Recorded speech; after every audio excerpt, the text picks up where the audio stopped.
Então, agora a gente passa, né, a palavra para aqueles que queiram se manifestar, dar suas contribuições, fazer perguntas, para as 3 docentes que estiveram aqui hoje, podem ficar à vontade também, né, tanto levantando a mãozinha, como falando pelo chat, elas estão à disposição. Oi, Gi. Silma, pode falar, Silma.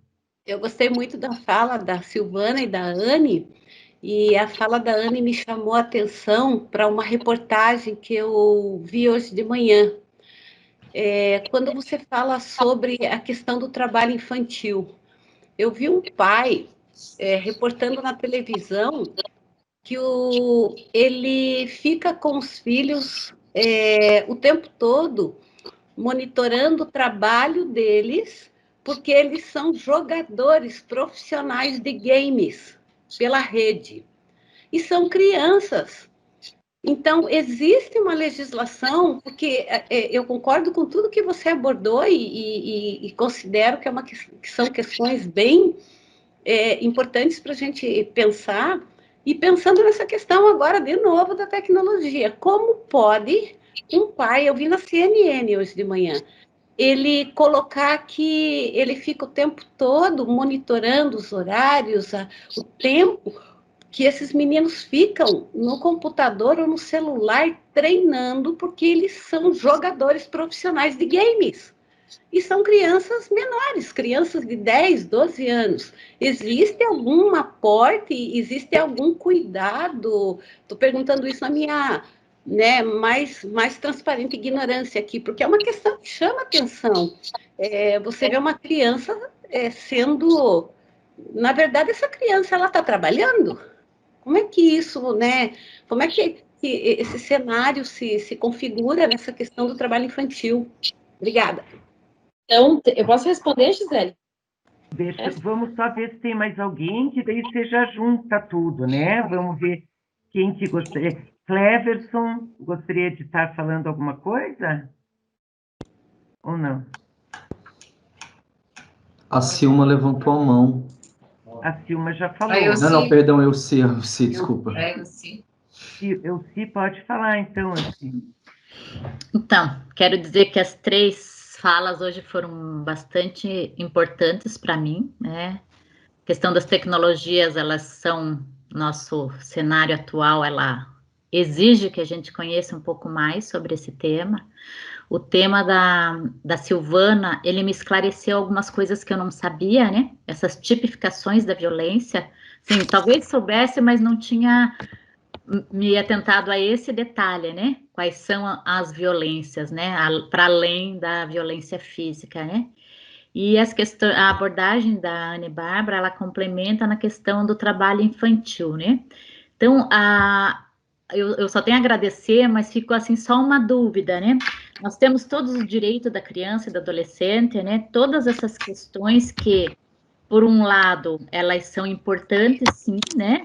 E por outro lado, tem a drogadição, né? Que é essa situação, né? Que da vulnerabilidade social e tantas outras que fazem com que essa criança ou ela seja usuária ou ela seja até vendedora ou entregadora, né? Dessas drogas ilícitas. Então, a minha preocupação, ela vai mais na criança hoje, né? Porque todos os outros temas são importantes, o da Silvana é extremamente fundamental, que hoje a gente tem visto, né? Nos noticiários, as barbaridades que têm acontecido, né? Mas a criança, para mim, ela ainda é um ser mais frágil e ela vai ser a representação do futuro. Então, o que a gente pode, né? O que você aconselharia, Anne Bárbara, ou desses estudos que você faz, para que essa criança, ao mesmo tempo que ela não esteja junto a essas pessoas que trabalham com drogas ilícitas, e que ela também não seja considerada como ilegal se ela for fazer uma outra ocupação, né? Eu sei que a gente já teve alguns projetos de guarda-mirim, de estágio, mas eles não se avançaram, né? Eles ficaram sempre no mesmo patamar.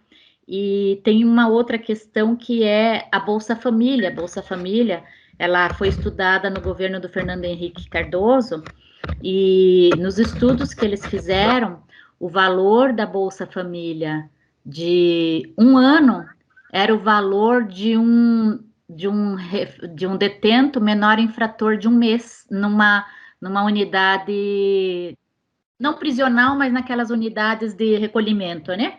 Então, foi um programa já pensando na infância e adolescência, como tirar essa criança, né? Que ela não pode trabalhar, mas que ela pelo menos frequente a escola, né? Então, nesse sentido que vai uma indagação se a gente tem ainda alguns outros caminhos que coloquem as crianças em alguma atividade, né? Porque a atividade, ela é inerente do ser humano, né? E lá nos séculos passados, as pessoas, inclusive, casavam com 14, 15 anos, né? Mas hoje a gente sabe que mudou muito, né? Que a juventude vai até os 25 anos, né? A maturidade, ela não chega muito rápido, está mais tardia, mas a gente, sendo mais tardia, a gente vai ter mais problemas. Então, assim, um outro caminho que a gente pudesse, talvez, estudar sobre isso, divulgar sobre isso, para que essas crianças e adolescentes não ficassem tão indefesos nessa sociedade que está aí, né? Obrigada. Acho que melhor você falar, Anne, porque tem tantos comentários aqui, muitos elogios às 3 professoras. Então, acho que você responde, depois a gente abre para mais perguntas, mais comentários, né? Então, tá bom. Ótimas perguntas, assim, porque realmente são preocupações, assim, que o Estado todo tem tido, né, em relação a isso. Eu vou responder primeiro a Silma, né, em relação ao trabalho infantil, né, que ele tem acontecido, inclusive utilizando as tecnologias, e cada vez mais.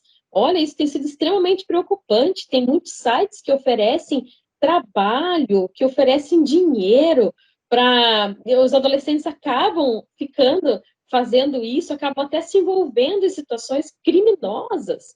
Então, é muito complicada a situação do trabalho infantil, né? E no trabalho infantil respondendo a pergunta da Silma, tem legislação, né? É o próprio Estatuto da Criança e do Adolescente, que já diz lá que um adolescente, ele não pode trabalhar até os 14 anos, né? Mas aí as pessoas perguntam, mas escuta, mas então eu não vou poder ensinar nada para o meu filho? Você pode. Existem coisas que são trabalhos educativos.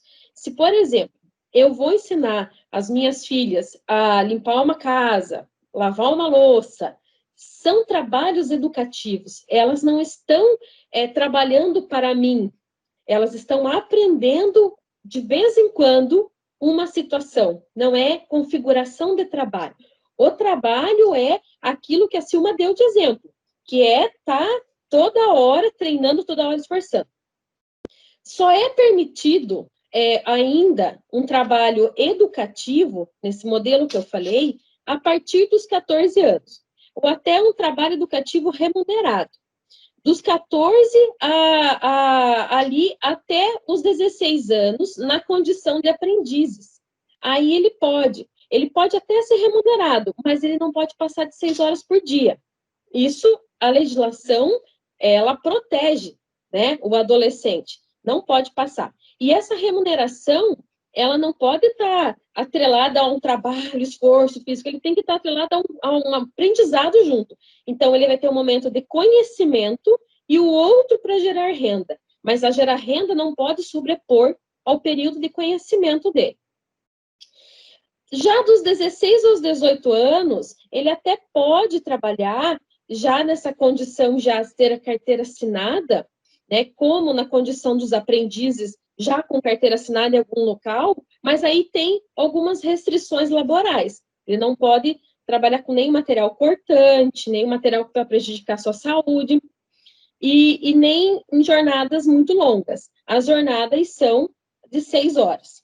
Ela não pode ultrapassar, não pode chegar a prejudicar o período escolar dele, né? Então, muitos não podem utilizar, se estuda de manhã, é feito à tarde, né? E vice-versa. Não pode ultrapassar o horário também de sono, né? Porque ele é uma pessoa em desenvolvimento.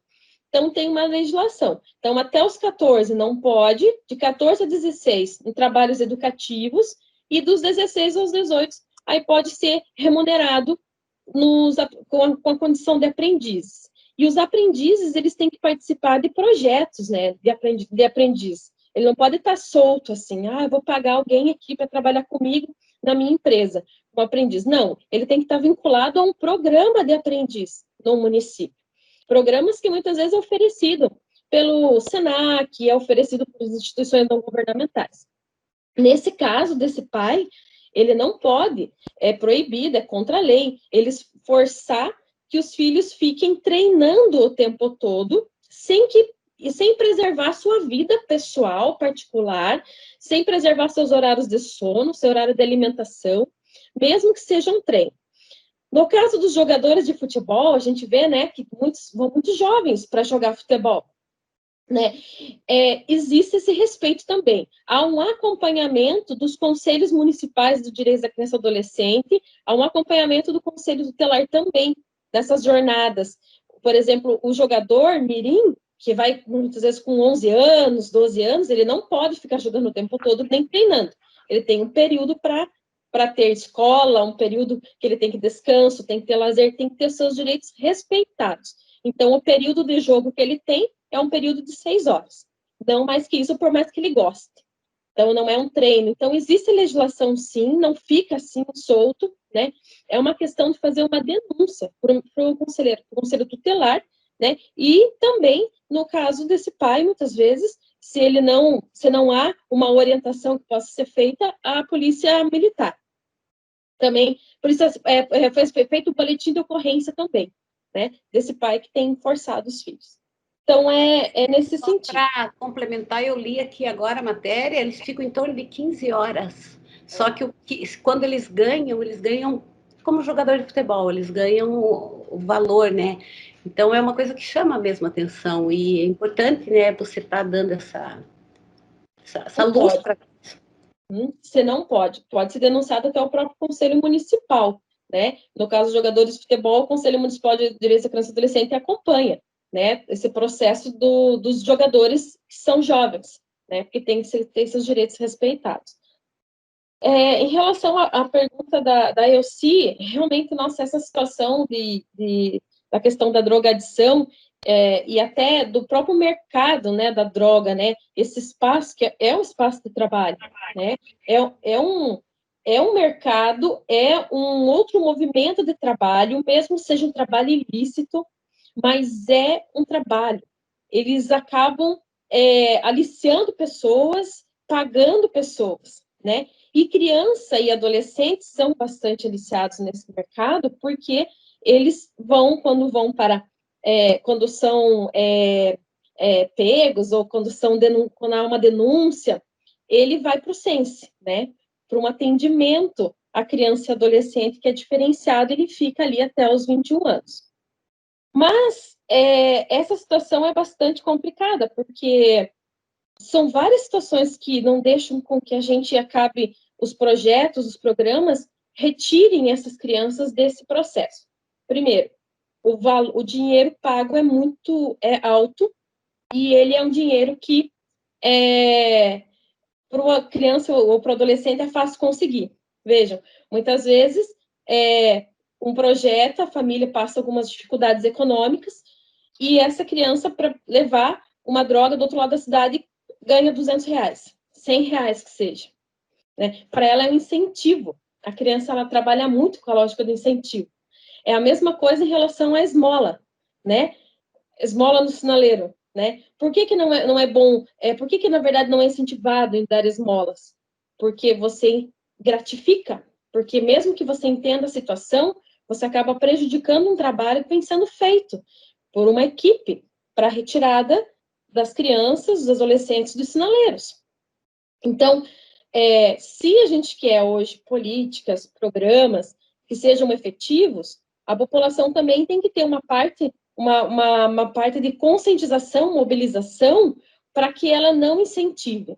No caso da droga, isso é mais complicado, porque a droga, ela alicia, sim, crianças e adolescentes para o tráfico. Mas quando vai uma criança uma adolescente que vai para um Sense, que ele fica lá na internação do Sense por causa de tráfico de drogas, ele custa hoje no estado do Paraná, individualmente, R$4.000. R$4.000, veja, né? Sendo que muitas vezes projetos e programas sociais que vão fazer a prevenção disso custam muito menos por pessoa.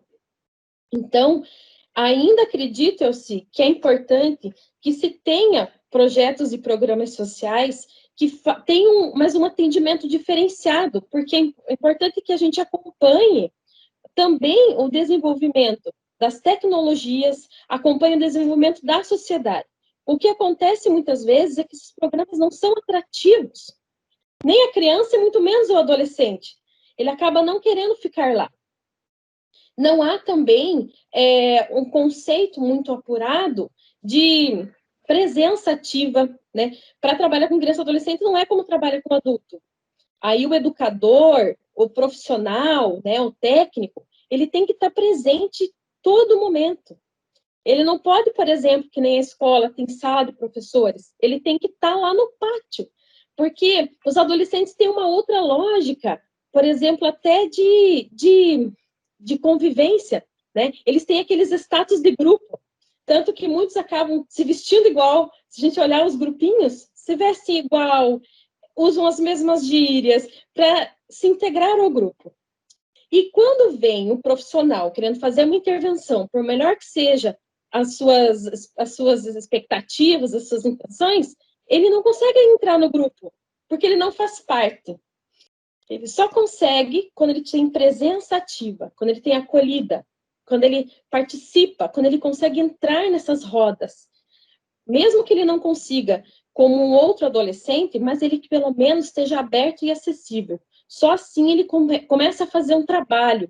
Isso é muito difícil e é um processo que demora muito tempo. Ganhar confiança de grupos de adolescentes demora, não é tão simples assim. Mas é um trabalho de formiguinha que tem que ser feito.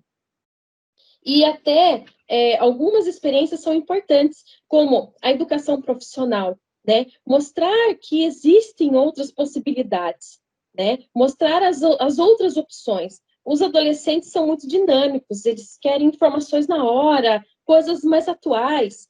Então, é importante que a gente mostre outras opções. E também na criança já desenvolva o pensamento lúdico, as possibilidades lúdicas, porque muitos dessas famílias não têm esse atendimento, eles não têm essas possibilidades da arte, do lazer, até pela ocupação profissional dos pais, que muitas vezes a todo momento, 100% é no trabalho. E quando chega em casa, está muito cansado.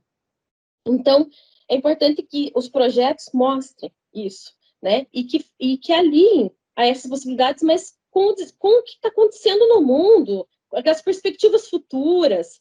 O adolescente gosta muito disso, tecnologias, coisas futuras, projeções, e eles costumam, numa determinada fase da vida, repensar demais a sua vida. Eles fazem umas autoanálises, assim, profundas, né? Somente dos 15 anos até os 18, que é um processo de dúvidas, escolhas.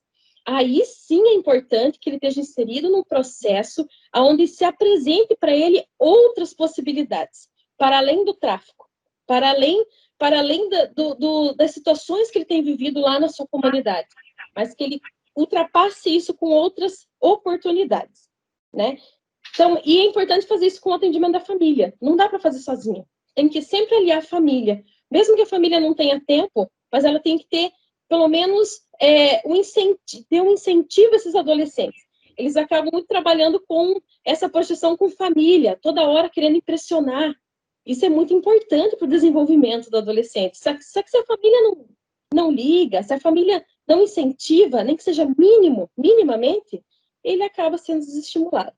Então, é importante que o trabalho seja sempre junto com a família, e nunca só com o adolescente ou só com a criança, mas que seja um todo. O trabalho com criança e adolescente é muito complexo, então não é qualquer projeto que dá certo. Tem vários fatores para que o projeto tenha sucesso.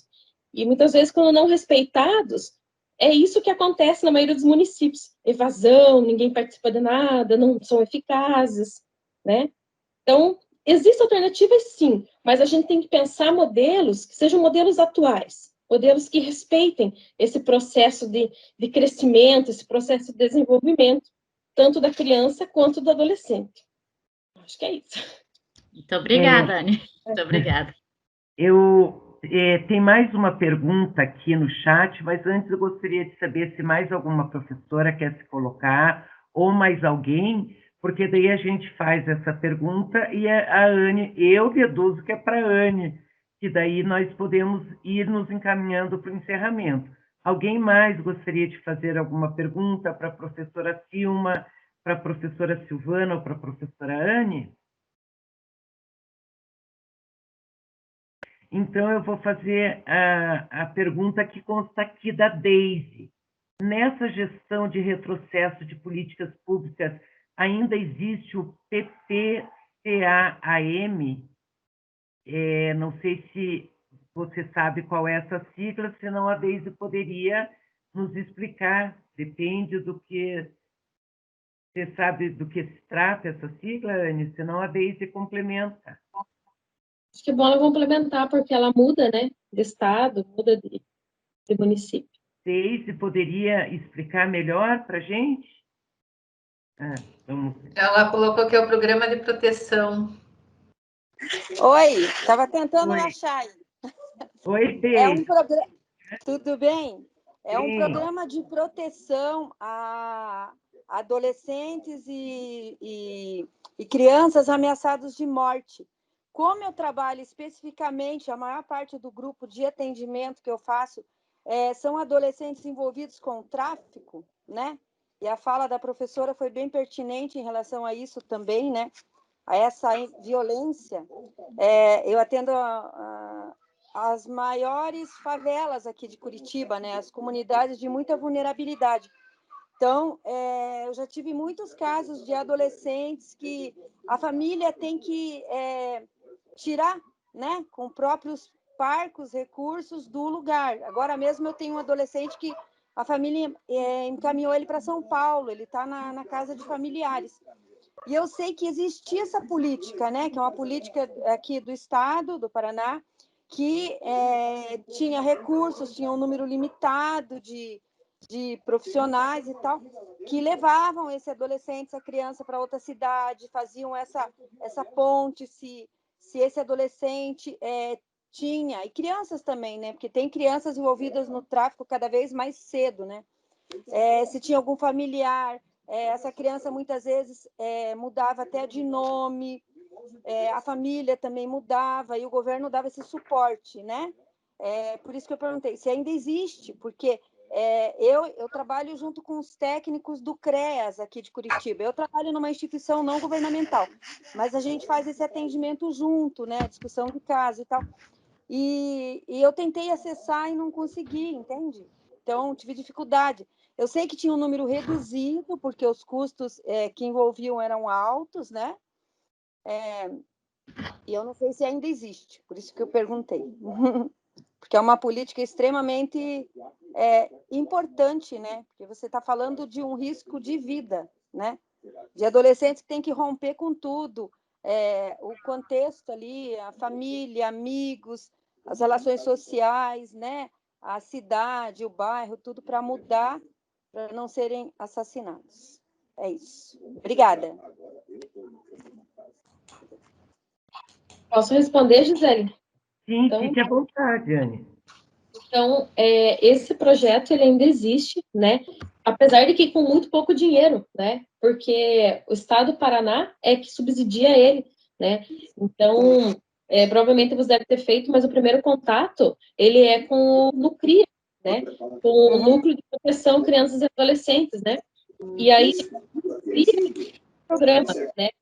A proteção a crianças e adolescentes ameaçados de morte. Né? Mas é claro que o que aconteceu foram poucos recursos. E o SEDECA, que seria o conselho que vai dar dinheiro para essa política, Conselho do Estado, né? Ele muitas vezes, e principalmente no último ano, acaba não abrindo rúbrica, né, para financiamento do NUCRIA. E o NUCRIA, ele tem sobrevivido com bastante dificuldade. Mas ele é uma política e ela não pode acabar, porque são muitos ameaçados de morte. não é? E para uma instituição manter isso é muito difícil, né? Vocês até poderiam ter, mas é muito difícil, é muito caro, né? Para manter, e até pela legislação, porque não é um abrigamento, não é uma retirada da família, né? É um período provisório, é um período provisório.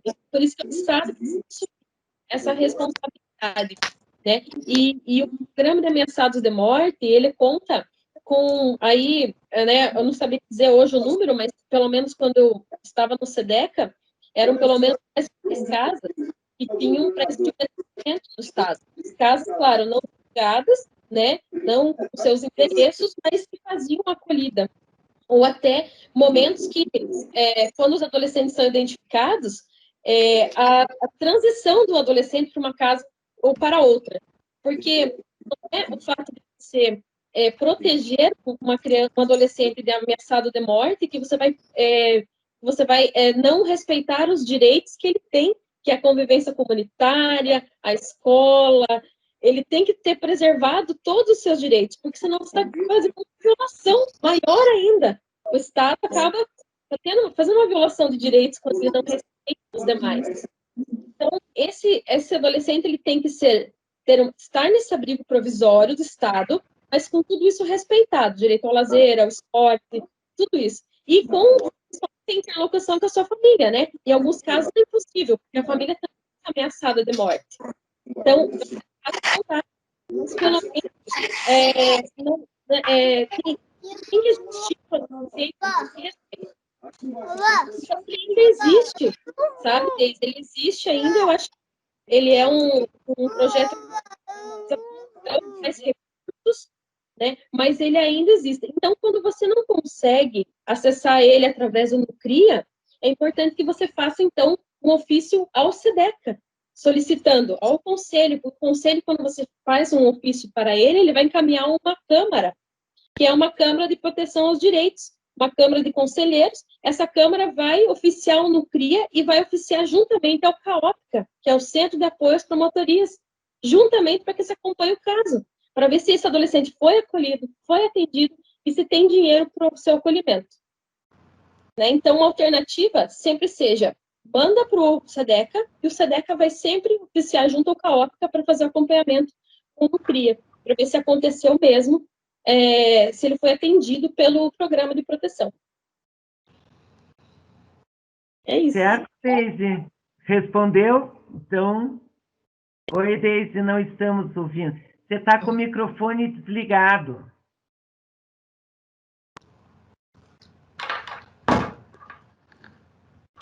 Oi, Deise. Apareceu até o meu neto aqui. Não, eu agradeci. Muito obrigada. Apareceu o meu neto aqui que veio visitar. Obrigada. Então tá. Muito obrigada, Anne, também. Eu que agradeço. Eu que agradeço a explicação, professora. Obrigada. Tá certo.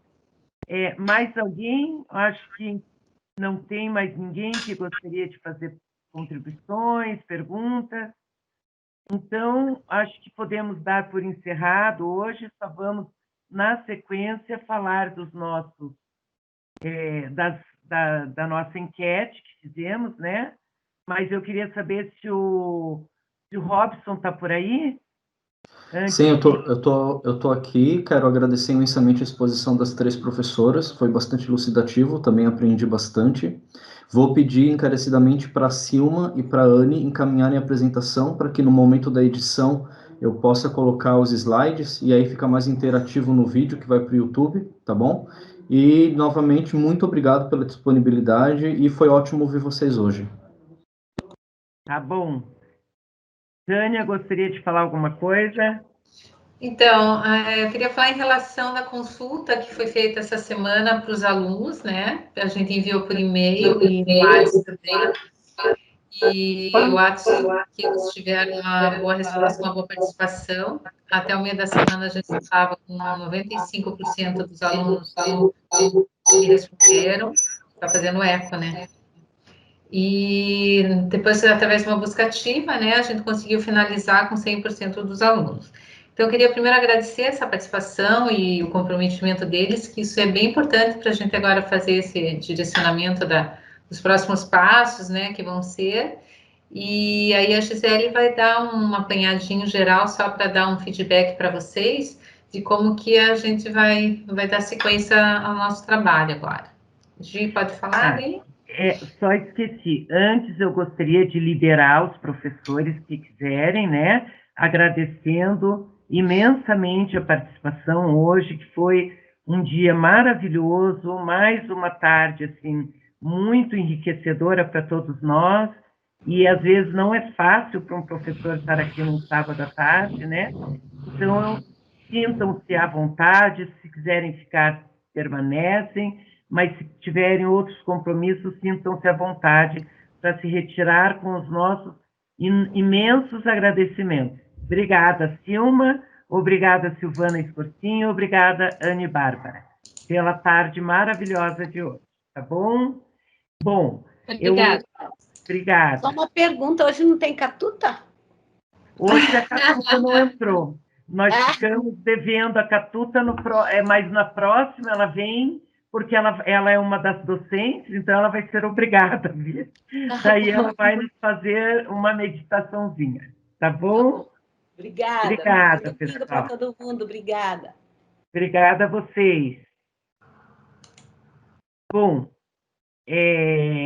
então, dando sequência, pessoal, nós vamos apresentar, eu vou tentar mostrar para vocês, felizmente, com a busca ativa que nós fizemos, nós alcançamos 100% praticamente dos estudantes. E isso não foi difícil, porque 50 estudantes praticamente responderam o questionário. Eu vou tentar agora aqui incluir as 3 pizzas que nós achamos mais importantes, tá? Não todo o questionário, mas para a gente poder mostrar para vocês. Ai, deixa eu ver se vai dar certo. Vocês estão vendo? Ainda não, Gi. Agora, ainda não. Agora apareceu um X aqui. Não estão vendo? Não. Gisele, vai no X, para de compartilhar essa tela e aí você tenta de novo, porque você está compartilhando a sua tela do Teams com a gente. Você está com o PowerPoint aberto? Quer que eu tente por aqui? Estou com o PowerPoint aberto. Quando você clica na telinha de compartilhar, vai aparecer as opções abaixo. Aí você clica nela, no PowerPoint mesmo. Só um pouquinho, vamos ver.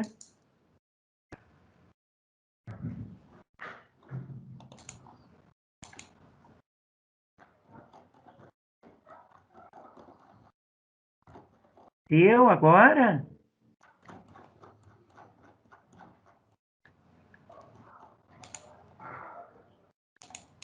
Para mim está aparecendo agora. Isso, agora está aparecendo, Gi. Está aparecendo, isso. Tá. Então, gente, nós pegamos essas, são as importantes para vocês verem.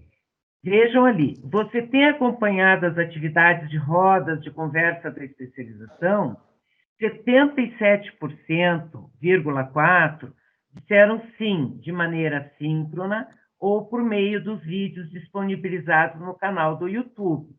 E 22,6% disseram não. Daí foi solicitado, responda a próxima questão. Vamos ver se a próxima era essa. Eu acho que não sei se era essa, tá? Porque aqui é o que mais importa, vejam bem. Você tem interesse, condições objetivas para assistir aulas do conteúdo obrigatório remotamente, 82,3% disseram sim, tenho interesse e sim, tenho computador ou celular conectado à internet. Aqui não apareceu a percentagem, mas pelos meus cálculos deu 4% mais ou menos. Sim, tenho interesse, mas não tenho computador ou celular conectado à internet. Esse amarelinho representa não tenho interesse e sim tenho computador ou celular conectado à internet. E o verdinho nem aparece, que representa não tenho interesse e não tenho computador ou celular conectado à internet.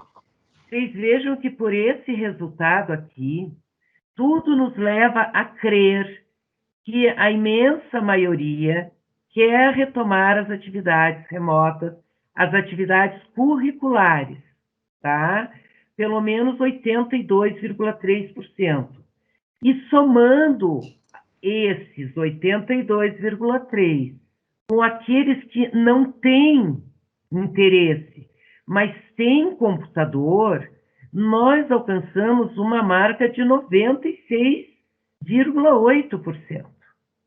Então, quer dizer, por isso que eu deduzi que aqui era 4%, não é nem 4%, é 3,2%, que não tem essa condição, certo?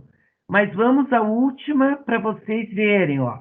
Caso a especialização reinicie suas atividades curriculares com aulas remotas, você pretende continuar participando? 88,7% disseram que sim e 11,3% disseram que não. Dentre esses nãos, nós ainda não fizemos uma tabulação perfeita, nós demos uma olhada por cima somente.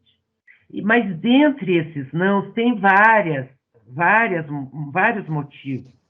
Dentre eles, pessoas que não aceitam aulas remotas, pessoas que acham que não é a mesma coisa ter aulas presenciais do que aulas remotas, que o aproveitamento não é o mesmo.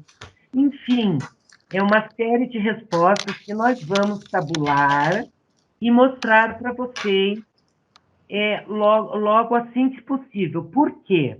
O que a gente pensou em fazer agora? Não adianta a gente trazer um dilema para os estudantes sem antes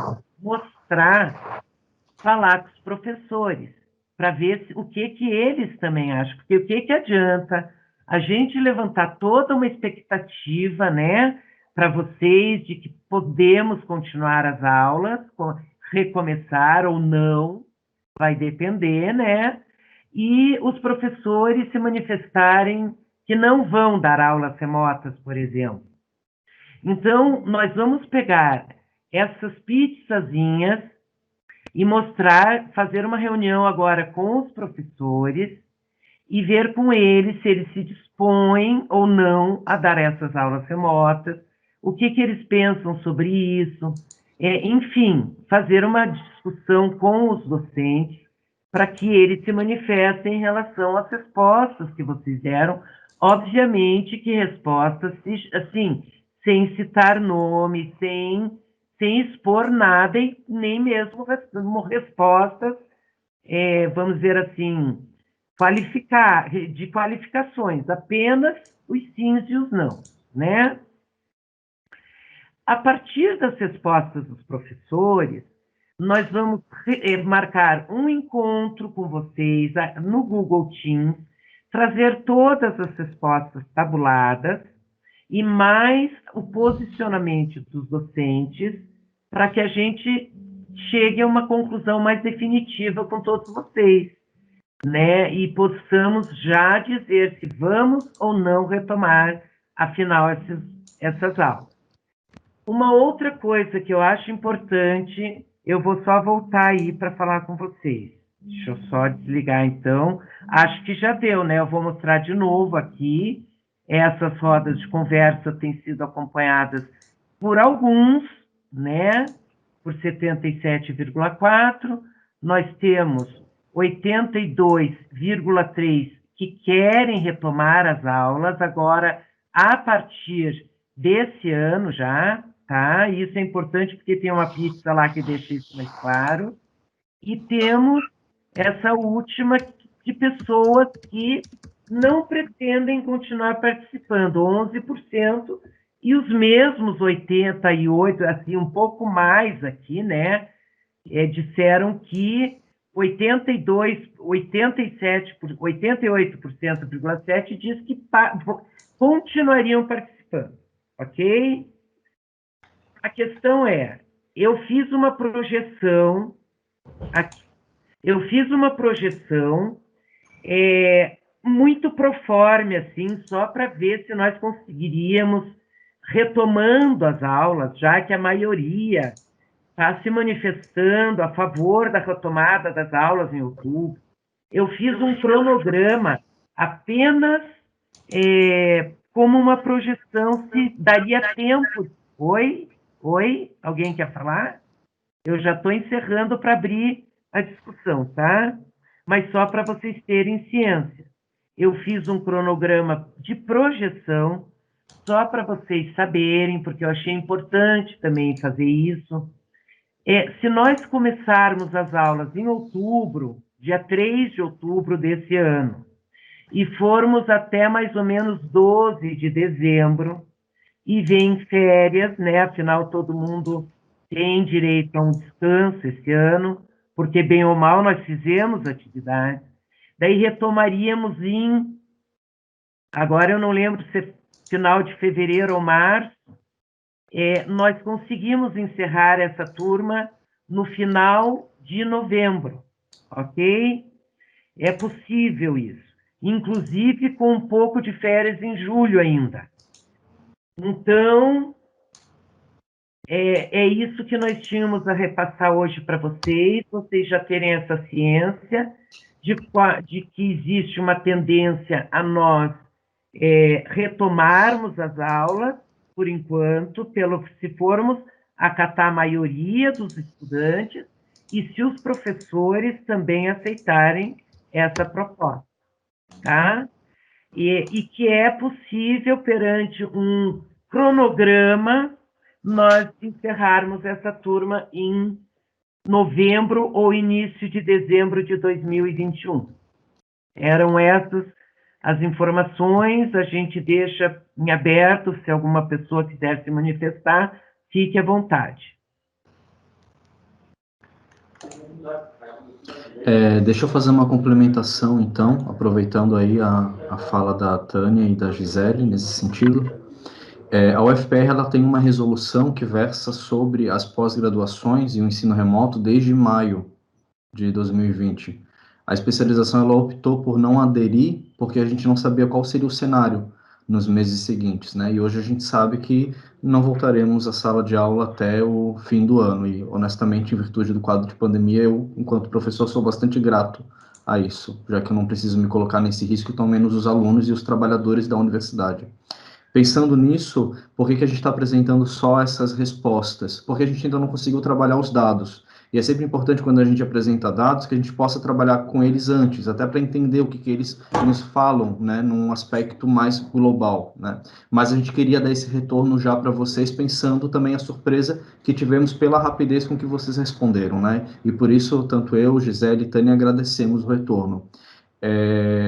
A Gisele ela foi muito assertiva, a gente tem que consultar os professores, a gente tem que saber quais professores vão estar dispostos a darem as aulas remotamente e quais não vão estar, porque a gente vai ter que pensar se adere, né, se a gente segue com isso, como que esse cronograma vai se organizar e como que a gente vai pensar o currículo, mediante o quadro, né, de pandemia para ensino remoto de maneira excepcional. Né, o curso ele não está se tornando uma especialização remota, mas em virtude da pandemia e em virtude do que a resolução nos permite, e entendendo que a gente não precisa perder esse ano com essa turma, muito provavelmente a gente vai avançar dentro do que a gente pode, né, dentro do possível. Enfim, acho que é isso, Gisele e Tânia. Aí a gente pode abrir para os alunos, se quiserem falar. Eu acho que hoje, apesar do avanço do horário, é a hora que vocês, se tiverem ainda mais alguma dúvida em relação a isso, ou quiserem se manifestar, nós teremos um momento de reunião ampla, aberta, né, para termos várias falas, enfim, apresentar o questionário na íntegra, mas eu acho que hoje é o momento que vocês também podem estar se manifestando aqui. Uma pergunta rápida, vocês têm ideia mais ou menos de quantas horas serão essas aulas? Se vocês vão manter 2 horas, vai ser no sábado mesmo, mas vocês pensam em 2 horas ou vocês pensam num horário mais longo, com intervalos? Você já tem ideia? Silvana, posso responder, Gisele? Sim, fique à vontade, eu já estou vindo. Silvana, a gente não pode fazer redução da carga horária, né? Isso a resolução ela não nos permite. Ao mesmo tempo, o ensino remoto ele traz alternativas. Por exemplo, encontro síncrono e assíncrono. Encontro síncrono é isso que a gente faz aqui agora no sábado. A gente se reúne e falamos ao vivo uns com os outros. Assíncrono é quando eu tenho a oportunidade de gravar uma aula e deixar acessível para que os alunos possam assistir depois, né? Então, a gente tem que pensar na modalidade do ensino remoto de maneira distinta, na maneira como ele é instrumentalizado. Então, não são necessariamente 8 horas de conteúdo, porque, por exemplo, a forma, aliás, de controlar a presença é por atividade. A gente não pode, por exemplo, apenas disponibilizar vídeos sem que a gente possa ou não possa controlar a presença, né? Então, assim, o que a gente pode dizer sobre isso? Segundo a resolução, a gente não pode reduzir carga horária, e isso também já foi explicado numa consulta que a gente fez ao setor responsável. Ao mesmo tempo, o ensino remoto, ele nos dá alternativas, então eu posso disponibilizar uma aula gravada que conta como carga horária, né, para os alunos assistirem, e uma aula ao vivo, né, que os alunos também vão estar acompanhando de maneira síncrona, né, com uma atividade, vamos supor, que serve para computar a presença. Então, nesse universo, a gente poderia computar aí as 6 horas que seriam de um sábado, vamos supor, né? Então, vamos fazer um exemplo aqui. Uma aula de 2 horas gravada, um encontro de 2 horas para debater o tema, tirar dúvidas, e mais uma atividade que computa 2 horas para vocês realizarem, 6 horas. Isso é um cenário. Não estou dizendo que vai ser assim, entendeu? Mas a gente tem alternativas. O que a gente não pode é formalmente reduzir carga horária, mas na execução, essa carga horária ela não pode ser pensada da mesma forma que seria presencialmente, certo? A gente tem noção que ninguém aguentaria 8 horas aula assim no vídeo. Isso não é igual uma aula presencial. Isso que eu pensei, por isso a pergunta, né? Porque eu imaginei que vocês teriam que completar a carga horária, mas remotamente daí seria muito tempo. Né? Sim, sim. O que eu acho que a gente precisaria, inclusive, e talvez a gente possa até pensar nisso, é um momento para explicar as tecnologias, para explicar as modalidades de ensino remoto, para que vocês saibam como que isso se organiza. Porque, por exemplo, como eu e Gisele estamos dando aula para graduação, a gente já está familiarizado, né? Eu me sinto mais seguro para propor aulas remotas agora, né? Mas se vocês, como são da especialização e não estão inseridos nas disciplinas da graduação, vocês não estão tão familiarizados. Então, talvez a gente até precise um momento só para explicar, né, no que consiste isso, para não taxar como ensino remoto precarizado, né, ou precário. Não, a gente pode fazer algo de qualidade, ainda que na modalidade remota. E eu acho que essa é a questão chave, que eu e a Gisele e a Tânia, a gente quer chegar junto com os professores. A gente possa pegar a forma, o instrumento do ensino remoto, mas assegurar a qualidade que o curso tem na modalidade presencial, de maneira excepcional, né? Acabou a pandemia, a gente vai querer que, obviamente, retorne presencial, mas a gente também não quer, né, perder um ano de especialização, e tão menos vocês, imagino, até pela quantidade de respostas que vocês deram sobre a possibilidade do ensino remoto, né, positivamente. Gisele, Tânia. A Alessandra fez uma pergunta no chat ali, se a previsão é que até novembro de 2021 todo o conteúdo já tenha sido dado, inclusive a apresentação dos projetos dos estudantes, que eu acho que é os TCCs, no caso, né? Pelo cronograma que eu fiz, assim, muito, ainda a primeira versão de um cronograma só para ver se dava tempo. Mas eu pus todo o conteúdo ali. Os TCCs seriam apresentados dia 20 e 27 de novembro de 2021. Tudo seria dado, claro, gente, com aulas semanais e sem contar aquelas coisas, os imprevistos que acontecem, né? Às vezes. Eu não vi, por exemplo, nenhum feriado caindo perto do sábado ano que vem, a não ser o 1º de maio. Mas sempre tem uma coisinha ou outra que acontece, por isso que eu gostei que ficou no final de novembro, porque se tiver um imprevisto, nós ainda vamos no máximo até 15 de dezembro. Tá? Esse é um prazo máximo para o encerramento do curso e o encerramento de conteúdos para o ano que vem, tá? E lembrando também, pessoal, que se ano que vem a vacina da Rússia chega até nós, o que eu estou botando mais fé da vacina da Rússia do que nas outras.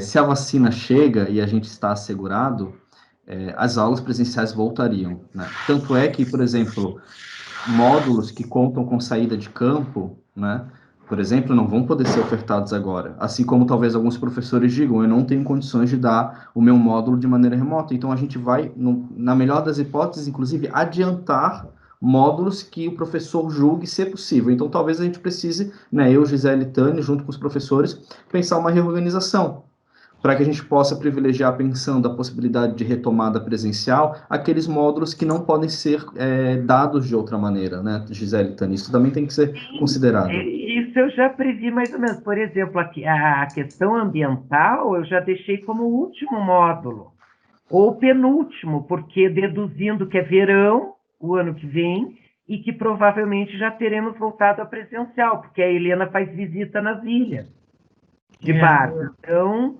não adianta marcar para agora, nem para o começo do ano que vem. Então, deixei para o fim, né? Então, são detalhes que tem que conversar com os professores. Tem professores que saem em licença para capacitação, então tem que ver quando que eles podem. É toda uma reorganização. Tem professores que também não aceitam o ensino remoto, né? Então, ou tem resistência, a gente tem que ver se eles viriam ou não mais. É uma série de questões a serem analisadas. Agora, infelizmente, nós vamos ter que tomar essa decisão. Mesmo aqueles que não aceitam o ensino remoto, teriam que ver se pelo menos até chegar a vacina, até abril ou maio, quem não faria um sacrifício para não perder o curso, porque faremos com 84% com 14%. Eu não sei,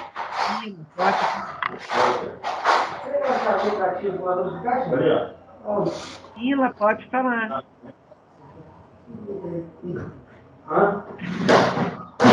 Acho que é o Robson, barulho. Microfone, Mila. Aí. Que barulhão! Ai, gente, desculpa, tá rolando uma aula da casa. Desculpa. Então, eu queria saber sobre orientadores, porque a gente precisaria, talvez, de uma reunião com todos os docentes presentes para saber a especialidade de cada um, para poder definir orientadores. Eu acredito que isso é uma coisa que, mesmo que se defina que as atividades remotas vão ser tomadas depois, a gente já poderia estar trabalhando em cima disso, né? Porque o contato, o aluno e o orientador é uma coisa que dá para ser feita por e-mail, por WhatsApp, independente das aulas estarem acontecendo ainda, ou no caso da especialização, não. Sim. Porque é algo que a gente já podia estar trabalhando, e a gente está aí com isso embarreirado, né? Eu acho, tem alguns alunos que já entraram em contato. Vocês têm a lista dos professores, né? Lá no site da UFPR, não tem? Eu não sei. Tem a especialização, a gente pode enviar por e-mail, se for o caso, a gente envia. A gente envia com os e-mails deles, e tem uma coisa, vocês podem entrar, acessar o currículo Lattes deles, para ver o que eles trabalham, e podem ir entrando em contato com eles a partir dos currículos deles, aqueles temas mais próximos aos que vocês querem trabalhar. Agora, nada impede mesmo que a gente faça uma reunião com todos os estudantes e professores para um reconhecimento e um primeiro contato depois, para vocês conhecerem todos eles, né? No sentido de fazerem as suas escolhas com mais segurança. Agora, o que eu quero dizer é assim, a gente pode fazer essa reunião, mas nada impede que vocês já vão entrando em contato, se já souberem os professores que gostariam que lhes orientasse, e entrar em contato e pedir que eles orientem vocês. Porque a minha preocupação, Gisele, é que aconteceu isso na graduação e é complicado, de várias pessoas escolherem o mesmo orientador e o professor ficar sobrecarregado. E aí, alguns professores não terem nenhum orientando e outros terem 20, 30. E aí não darem conta da demanda e de dar atenção exclusiva para cada estudante. E como a nossa turma é uma turma bem grande, né? Eu acredito que seria bom se tivesse uma boa distribuição, assim, entre os professores. Por isso que eu questiono, talvez, a oportunidade de ter esse encontro com todos os professores, porque, às vezes, vai ter vários que me contemplam, e aí eu não preciso sobrecarregar um só, porque muitas pessoas estão tratando aquele mesmo tema que ele estuda. Não sei se claro. Veja, na verdade é assim, nós somos em 24, tem professores que não estarão mais disponíveis, eu deduzo, né? Tem uma professora, por exemplo, que é convidada, mas teve uma gravidez de risco, e eu acredito que ela não vai orientar, então eu vou conversar com ela antes de mandarmos a lista e ver se ela vai orientar, senão a gente retira o nome dela, que é a professora Carolina. Porque se ela teve gravidez de risco e não vai orientar, não tem por que manter o nome dela. Então a gente vai... Oi? Não, e eu acho também que a roda de conversa, Mila, ela ajudou vocês a conhecerem os professores, né?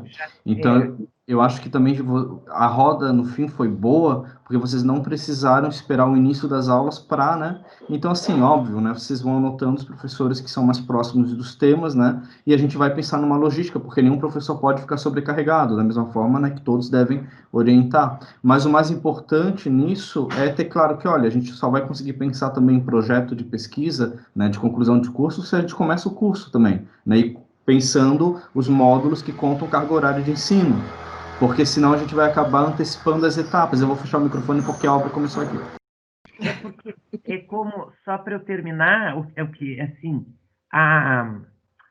o que eu ia dizer é assim, cada professor vai ter no máximo 3 a 4 estudantes para orientar, para ficar meio igualitário. Então, se eu já tiver 3 e alguém me solicitar, eu vou avisar que eu já estou com 3 estudantes. Porque são 60 estudantes dividido por 20 professores. Então, é 3 no máximo para cada um. É uma divisão mais igualitária possível, porque um estudante, uma orientação, realmente sobrecarrega um professor. Tá? Então, vamos ver a melhor forma possível de fazer essa divisão, tá bom? Agora, se vocês conhecerem o professor e quiserem, já podem ir entrando em contato. Essa semana a gente ainda manda a lista, né, Tânia? Na verdade, eu acho que também tem, não sei se não seria importante primeiro ouvir os professores, porque conforme for o tipo de ensino que vai ser determinado na reunião, tem muitos professores que podem não aceitar. Então, eu vou passar o e-mail para eles, eles vão entrar em contato com o professor, e aí o professor depois vai ver o tipo de decisão e não vai. Eu acho que tinha que esperar um pouquinho mais, só para a gente determinar como vai ser a continuidade, assim. Acho que a parte prática funcionaria melhor para vocês e para os professores também, né?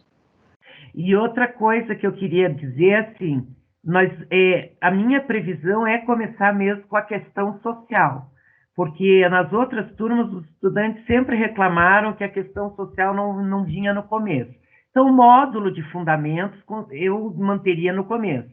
O segundo módulo, que são 3 aulas, eu tinha pensado em trazer a metodologia de pesquisa, 3 aulas, mas não vai ser possível porque o professor Antônio Sandro vai estar em licença. Então, eu joguei para o início do ano que vem, vai ser o primeiro módulo do ano que vem, para daí vocês já terem um ano de mais segurança, relembrar as metodologias de pesquisa, tá? Mas vamos ver se vai dar certo. Vamos passo a passo, para não pôr a carroça a carroça na frente.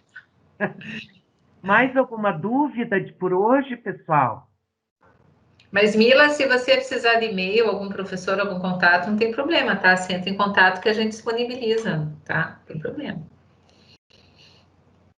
Por hoje, então, podemos encerrar a reunião?